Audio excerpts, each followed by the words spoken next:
السلام علیکم. دا ویډیو د کسانو لپاره ده چې کم کسان پاکستانیان دي خو تللي دي بهر ملکونو کې ازایلم اخیستی دی د افغاني په نوم باندې. دې باندې ما یو ویډیو جوړه کړې وه چې کوم کې ما ډېر ډیټیل کې دا خبره کړې ده چې یاره هلته لاړ شي هلته چې نو ازایلم واخلي او بیا چې دی هلته ورته شهریت میلو شي خو هغه د افغاني ډاکومنټس باندې دستاویزات باندې او پلیس آف برث چې دی نو هغې کې افغانستان راشي.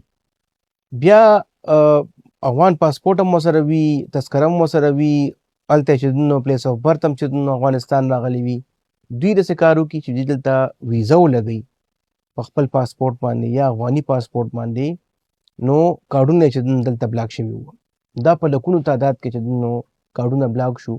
خو اوس ما مخکې هم ویلو چې یاره دا به چې دی نو دا سلسله به مخکې ځي، ایکسټینډډ فیملیز ته هم لاړه. ایکسټینډډ فیملیز نه مراد چې لکه د ترونو کارډونه هم بلاک شو، ترویانو کارډونه هم بلاک شو، د چې کوم د خوریانو انلاز یو، د روریانو انلاز یو، ټول چې دی نو هغه سخرغنو پورې چې دی نو دا خبره لاړه او بلاکیج پکې راغی. نو خلکه ډېر زیات وکړېدله د هغې کسانو د لاسه چې کوم کسان بهر مقیم دي، ازایلم یې اخیستی دي، هغوی ته خو سم مشکلات دا دي چې پاکستان ته تګ راتګ نشي کولی.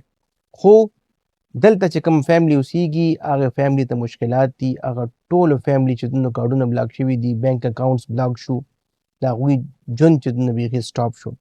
او د هغې دپاره چې دی نو موږ کافي داسې کیسز کړي دي چې هغې بلاکیج هم ختم شوی دی او کارډونه هم چې دی نو هغه آزاد شوي دي او اکاونټس ته چې دی نو لکه پیسې چې دی نو ښه په ارام روباسلي دي او فیوچر کې ورته بیا مسلې هم نه دي راغلي.